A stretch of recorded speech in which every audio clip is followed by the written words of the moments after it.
Defensive tackle Sheldon Rankins is expected to make his season debut. Sheldon was recovering from a torn Achilles back in the divisional playoffs. Given what's been happening these last couple of years, you can't blame it on the Minnesota Miracle. There was no miracle by Minnesota. They didn't need it this time. You can't blame it on the refs. New Orleans just laid an egg, and they know it. Between the top of the show and now, I was able to sneak in a quick haircut. Saints right guard Larry Warford also got a cut today. It just wasn't the one he wanted. New Orleans released one of their key cogs of their offensive line.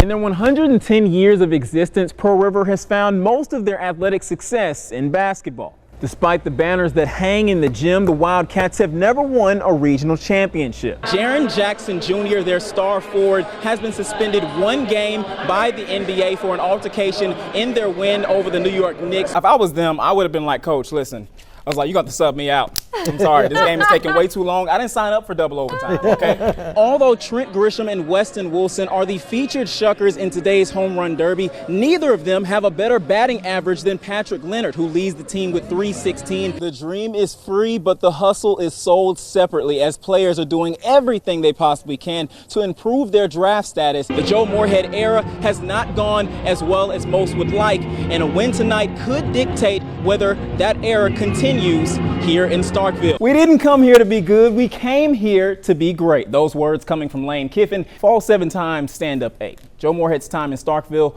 wasn't what he or the fan base expected, but that doesn't mean he was never a good coach. In fact, one of the top programs in the country had the chance to get him. They didn't flinch. Montgomery Biscuits. Yeah, I've always never really understood that name. But it's delicious. Yeah, just put some butter on it and let it go. Exactly. I'm pretty sure that's what they say every play. Just put some butter on it. Let's do this. All right, Josh.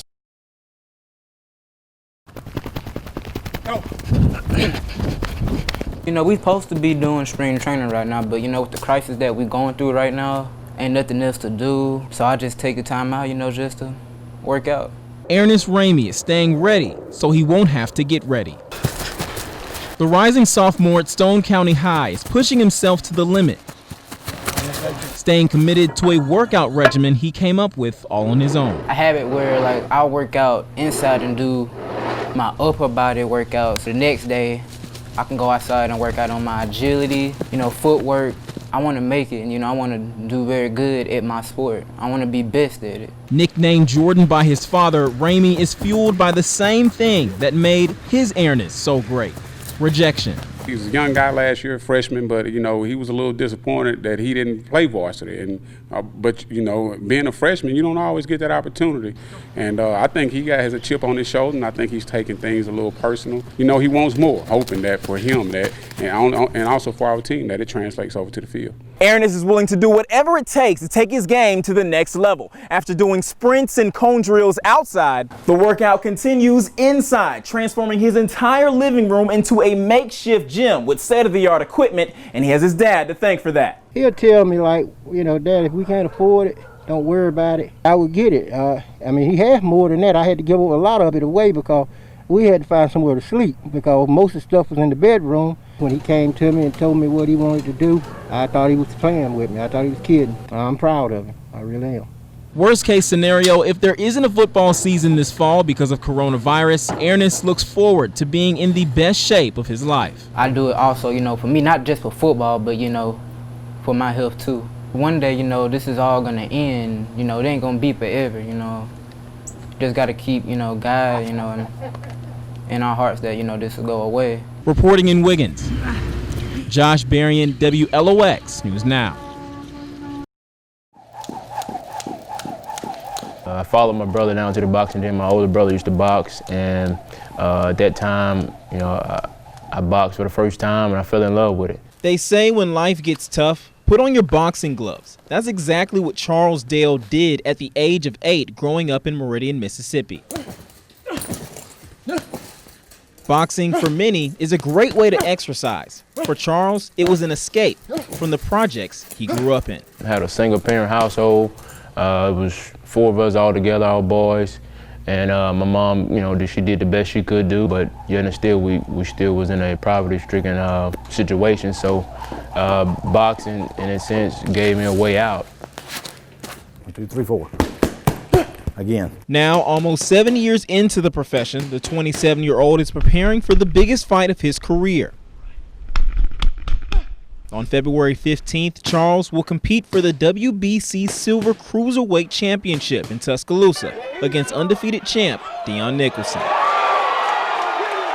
If victorious, Charles could potentially compete for a world title. He's not going to lay down. He's coming to win, but I'm a better opponent. We're going to his hometown, and the odds are against us, but that's nothing for me because the odds always have been against me. So we're going to go and we're going to take the belt. You have to be in shape for this sport. You got team sports who you get tired, coach says timeout, you in, you out. You walking these ropes, it's just you. Keith Hughes has been training Charles for 2.5 years, and in his 20-plus years of professional experience, Hughes says Charles has all the tools to take down Nicholson. 6'2". He's lean, he's fast, he's got reach, and he's got power. All that together makes a good boxer. Not only is he a good boxer, he's a puncher boxer. Winning is necessary for his record, but will do wonders for his livelihood, as this fight means more to Charles than wearing a belt around his waist. I have 2 kids, so I want to be able to take care of them. I still got family that's in poverty-stricken situations, so I want to get my family out of, so to speak, the projects. I'm not looking to prove anything to anybody. I'm just looking to do what God put me here for to do, take care of my family, and get back to the community and bring this championship back to the Gulf Coast. The Southern Miss baseball team enter the new year and decade as back-to-back Conference USA tournament champs. And according to the other 11 coaches in the conference, the Golden Eagles are primed to three-peat. CUSA announced its 2020 preseason baseball awards with USM as the favorites to win the league's title again, earning 6 of the 12 first-place votes. 3 upperclassmen also earned spots on the CUSA preseason team: senior righty and starting pitcher Walker Powell, senior infielder Matt Guidry, and junior outfielder Gabe Montenegro. Powell led this conference with a 2.72 ERA and 6.2 record.